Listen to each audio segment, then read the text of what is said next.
এক আশ্চর্য সমাপ্তি। সহজে ভেসে গেল এই কঠিন জীবন। রাহুল অরুণোদয় ব্যানার্জি, টলিউড অভিনেতা, মাত্র 43টা বছর কাটিয়ে এই পৃথিবী ছেড়ে চলে গেলেন। বলা হয় রামের জন্মের আগে রামায়ণ লেখা হয়েছিল, অর্থাৎ বাল্মীকি ভবিষ্যৎ দেখতে পেতেন।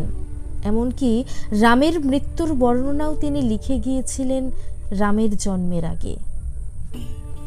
এহেন বাল্মীকিকে নিয়ে মশকরা করা অরুণোদয় তার অন্তিম সায়াহ্ন বেলার কথা কি লিখে গিয়েছিলেন অনেক আগেই?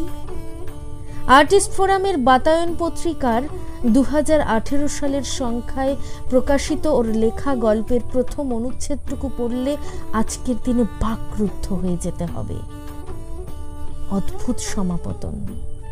ধ্যানমগ্ন বাল্মীকির বুকে সুপ্ত রত্নাকর কি সংস্কৃতির অবক্ষয় রোধে জেগে ওঠে? বোধহয় ওঠে। আর তাই হয়তো আজকের এই ধ্রুবতারা খসে পড়লেন।